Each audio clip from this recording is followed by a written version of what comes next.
جاننا ہے اور ہم نے بھی جانا ہے، کیونکہ آپ ہی کی قرآن کتاب میں اللہ نے فرمایا، آپ کے اللہ نے فرمایا کہ وَإِن مِّنكُمْ إِلَّا وَارِدُوهَا، قرآن میں یہ موجود ہے اور اس کا ترجمہ ہے، اور تم میں سے ہر ایک دوزخ پر سے گزرنے والا ہے. Everybody have to pass. دوزخ سے تو ہر کوئی گزرے گا.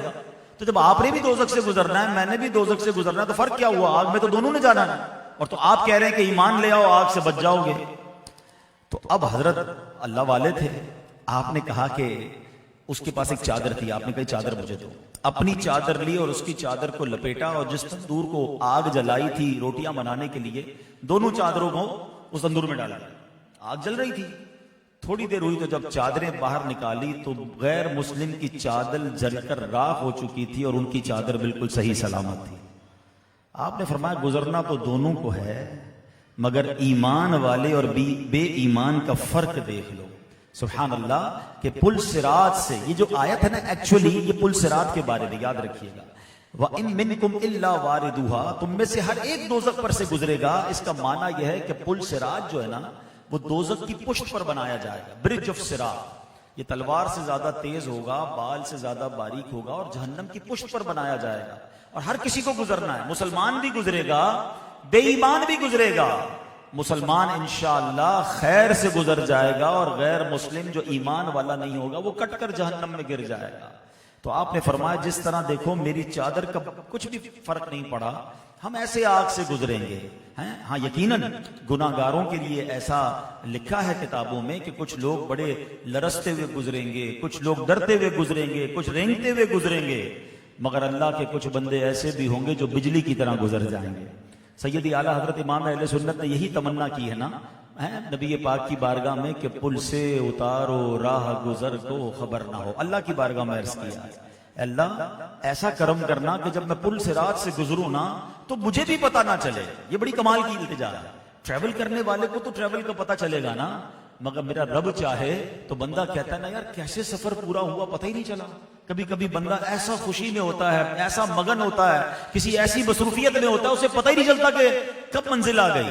تو اعلیٰ حضرت کہتے ہیں پل سے اتارو راہ گزر کو خبر نہ ہو. اور اللہ والوں کے لیے پل صراط سے وہ خیر سے گزر جائے نا، تو حدیثوں میں روایتوں میں مضمون ملتا ہے جبریل امین پر بچھائیں گے. مگر میرے رضا کہتے ہیں اللہ ایسے گزارنا کہ جبریل پر بچھائیں پر کو خبر نہ ہو، ان کے پر کو بھی پتہ نہ چلے، میں ایسی خیر سے گزر جاؤں. بلکہ ایک جگہ تو اعلیٰ حضرت لکھتے ہیں، کیونکہ جب بہار شریعت پڑھتے ہیں پل صراط پر جس طرح لوگ گھبرا رہے ہوں گے، چیخو پکار مچی ہوگی. سمجھیے نا، آپ مثال دی، صدر الشریعہ نے مثال دی ہے کہ آپ امیجن کریں کہ ایک ایسا پل ہے جس سے لوگ گزر رہے ہیں، اور ہمارے آگے والا کٹ کر گر گیا، ہمارے آگے والا جہنم پہ گر گیا، تلوار سے زیادہ تیز، بال سے زیادہ باریک ہے، اندھیرے میں ڈوبا ہوا پل ہوگا. نو لائٹ، کوئی لائٹ بھی نہیں ہوگی، ہر بندے کے پاس اپنا نور ہوگا. کیسی چیخو پکار، کیسی گھبراہٹ کا عالم ہوگا. ایک قدم رکھنے کے بعد دوسرا قدم رکھنے کو جی نہیں چاہے گا. اس قدر خطرناک یہ پل ہے. مگر سبحان اللہ بریلی کے تاجدار لکھتے ہیں کہ ہم غلاموں کو اس لیے تسلی ہے کہ اسی پل کے کنارے نبی پاک رب سلم امتی کی صدائیں پکار رہے ہوں گے، اللہ کی بارگاہ میں سجدہ ریز ہوں گے. تو ہم غلامان مصطفیٰ کو یہ امید ہے کہ ان رب سلم کی صداؤں کی برکت سے ہم خیر سے گزر جائیں گے. وہ کیا خوبصورت بات لکھتے ہیں کہ رضا ڈرتے ہوئے نہیں، گھبراتے ہوئے نہیں، ہم پل صراط سے گزریں گے مگر وجد کرتے ہوئے گزریں گے. رضا پل سے اب وجد کرتے گزریے کہ ہے رب سلم صدائے محمد. ایک جگہ اور لکھتے ہیں پائے کوباں پل سے گزریں گے تیری آواز پر، رب سلم کی صدا پر وجد لاتے جائیں گے. اللہ سیدی اعلیٰ حضرت کے اس اعتماد اور اس یقین اور اس مان کا صدقہ ہمیں بھی عطا فرمائے اور ہم بھی پل صراط سے خیر سے گزر جائیں. تو اے میرے پیارے اسلامی بھائیوں، اس واقعے سے ایمان کی اہمیت پتہ چلتی ہے کہ ایمان ہے تو سب کچھ ہے، ایمان نہیں تو کچھ بھی نہیں. دنیا بھر کی جناب چیزیں ہوں اور اگر ایمان نہیں ہے تو سب کچھ برباد ہو جاتا ہے. اب ہمیں اپنے ایمان کی قدر کرنی ہے، اپنے دین پر ثابت قدم رہنا ہے. اور آج کا دور جو ہے نا، جس طرح نت نئے فتنے آ رہے ہیں، میں بالخصوص اپنے ینگسٹر سے بات کرنے آیا ہوں، مجھے جو لائیو سوشل میڈیا پہ سن رہے ہیں، سوشل میڈیا یوزر سے بات کرنے آیا ہوں. بالخصوص آج کل ایک نیا ٹرینڈ چلا ہے کہ دین سیکھنا ہے گوگل کے ذریعے. دین سیکھنا ہے سوشل میڈیا کے ذریعے. بھائی ٹھیک ہے, آپ کو اگر کوئی فارمولا ڈھونڈنا ہے, کوئی چیز پرچیز کرنی ہے, وہ آپ سرچ کر لیں. اب آپ فتوے بھی جناب انٹرنیٹ سے پوچھیں گے, شریعت بھی دین سے انٹرنیٹ سے سوشل میڈیا سے سیکھنے جائیں گے تو وہاں آپ بڑی ٹھوکر کھا سکتے ہیں. اور یہی سیدی اعلیٰ حضرت نے اسی دور کے لیے بہت پہلے کہہ دیا تھا کہ سونا جنگل, رات اندھیری, چھائی بدلی کالی ہے, سونے والو جاگتے رہیو, چوروں کی رکھوالی ہے. تو اب آج کے دور میں عقل کو بڑی اہمیت دی جا رہی ہے, لاجک پر بڑی بات کی جا رہی ہے کہ جناب یہ دین کا حکم جو ہے نا سمجھ نہیں آ رہا. علماء کے پاس سوال لے کے کیسے لوگ آ رہے ہیں کہ جناب یہ قرآن کا حکم, اس کے پیچھے لاجک کیا ہے, شریعت کا یہ حکم اس کے پیچھے لاجک کیا ہے. اب اس میں عجیب عجیب سے سوال ہیں. کوئی کہتا ہے جناب اسلام میں پردے کا حکم کیوں آیا, کوئی کہتا ہے وراثت میں عورت کا آدھا حصہ کیوں ہے, سود حرام کیوں ہے. جناب سمجھ نہیں آ رہا. بھائی کاروبار میں بھی بندہ آپس میں میوچول انڈرسٹینڈنگ سے ڈیل کرتا ہے. آپ نے مال بیچا, اس پہ نفع کمایا, میں نے پیسے لگایا, اس پر نفع کما لیا. یعنی کوسچن کریٹ کیے جا رہے ہیں اور لوگوں سے کہا جا رہا ہے ذرا پوچھیں, علماء سے پوچھیں, لوگوں سے پوچھیں کیوں ہے یہ, اس کے پیچھے لاجک کیا ہے.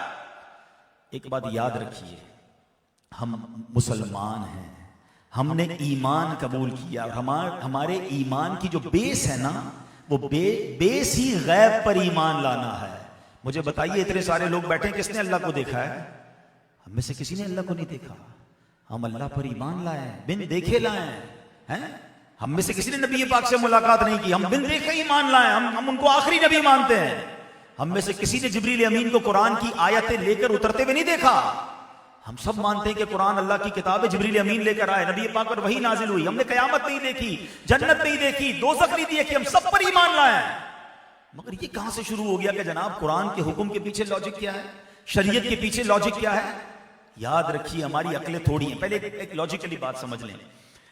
علم سیکھنے کے 3 طریقے ہیں, نالج کو حاصل کرنے کے 3 طریقے اسلامی طریقے سمجھ لیں, اور دنیا کے لحاظ سے بھی سمجھاتا ہوں. ایک ہے جو ہم آبزرویشن سے سیکھتے ہیں, میں آپ کو دیکھ رہا ہوں, آپ مجھے دیکھ رہے ہیں, سن کر, دیکھ کر, محسوس کر کے, بول کر ہم کچھ سیکھ رہے ہوتے ہیں. اچھا, یہ تو ایک نارمل طریقہ ہو گیا سیکھنے کا. ایک طریقہ کتابوں سے بندہ سیکھتا ہے, استادوں کے پاس جاتا ہے, یونیورسٹی میں داخلہ لیتا ہے, کورسز کرتا ہے. یہ سیکنڈ وے آف نالج ہے. مگر ایک اس کے اوپر کا درجہ ہے, وہ یہ ہے کہ جب بندہ دنیا کی کسی چیزوں سے سیکھ نہیں پاتا نا, تو اللہ اپنے مقرب بندوں پر وحی نازل فرماتا ہے اور وحی کے ذریعے وہ نالج عطا فرماتا ہے. تو جو چیز وحی کے ذریعے نازل ہوئی ہے وہ میری اور آپ کی نالج میں کیسے, ہماری عقل میں کیسے آ سکتی ہے؟ کیونکہ دنیاوی کتابوں سے نہیں, رب نے اپنی طرف سے اپنے انبیاء کو عطا فرمایا. تو جب بندہ قرآن اور حدیث کے معاملات میں اپنی عقل کے گھوڑے دوڑاتا ہے نا, تو وہاں جا کے وہ نقصان اٹھاتا ہے. یاد رکھیے گا, ہمیں اس بات کو پہلے آج سمجھنا ہے کہ میری عقل تھوڑی ہے. جو اسلام کا قانون مجھے سمجھ آ گیا سبحان اللہ, نہیں سمجھ آیا پھر بھی مجھے اس پر یقین رکھنا ہے, کیونکہ میں ایمان لایا ہوں اور میں رب کا بندہ ہوں, نبی پاک کا امتی ہوں. اور یہی صحابہ کرام نے ہمیں سکھایا ہے. اگر سیرت پڑھے صحابہ کرام کی تو کتنے واقعات ہیں. مگر پہلے اس واقعات کی طرف جانے سے پہلے میں آپ کو ایک اور خوبصورت مثال سے سمجھاتا ہوں. ایک تاریخ دان لکھتے ہیں, انسانی عقل جو ہے نا وہ سونار کے ترازو کی طرح ہے. آپ کبھی سونار کا جیولر کا ترازو دیکھیں, اس ترازو میں رتی, ماشا, تولا سب وہ تول لیتا ہے. بالکل چھوٹا سا ڈاٹ آپ ریتی کا ذرہ لگائیں, وہ کیا کہتے ہیں, رتی کہتے ہیں, وہ بھی تول لے گا. اتنا سینسیٹیو ہوتا ہے. مگر اس ترازو پر آپ چٹان رکھ دیں تو ترازو تو پاش پاش ہو جائے گا نا. 100-200 کلو کا پتھر رکھ دیں اس کے اوپر کہ آپ تول کے دکھا, تو آپ کہیں گے بھائی اس کی لمٹ تھی, یہ تو تھا ہی 2-4 کلو تک تولنے کے لیے, اس کے اوپر لمٹ ہی نہیں ہے. جو آپ کے گھر میں کانٹا لگا ہوتا ہے جس کو آپ وزن خود اپنا وزن کرتے ہیں, آپ کا وزن کر دے گا, مگر ہاتھی کھڑا کر دیں اس پہ تو اس کی تو چیخیں نکل جائیں گی, ٹوٹ جائے گا. Every scale have a limit, every intellectual, ہر عقل کی ایک لمٹ ہے. ہماری عقل میں ہر بات آ جائے ضروری نہیں ہے جو وحی کا حکم ہے, جو قرآن کا حکم ہے. چلے ایک اور لاجیکلی بچوں کو سمجھا دیتا ہوں جو پڑھ رہے ہیں اسکول میں. پہلی جماعت کے بچے کو پی ایچ ڈی کا تھیسس پکڑا دیں, جس نے پی ایچ ڈی کے تھیسس پہ گولڈ میڈل حاصل کیا ہو, بیٹا اس کو سمجھاؤ, وہ کہے گا یہ تو مجھے سمجھ ہی نہیں آ رہا. تو آپ کیا کہیں گے, پی ایچ ڈی کا تھیسس غلط ہے یا بچے کی عقل تھوڑی ہے؟ میٹرک کی جماعت والے کو MBBS کی کتابیں پڑھا دیں کہ ڈاکٹر کی کتابیں پڑھ لو, تو کہے گا مجھے نہیں سمجھ آ رہا کیا لکھا ہے. تو آپ یہ نہیں کہیں گے کہ کتابیں غلط ہیں, یہ بچے کی عقل تھوڑی ہے, گریجولی سیکھے گا. تو جب قرآن و حدیث کی باتیں ہیں, اللہ رسول کی باتیں ہیں, میرے عقل میں نہیں آ رہی ہیں, I have to follow,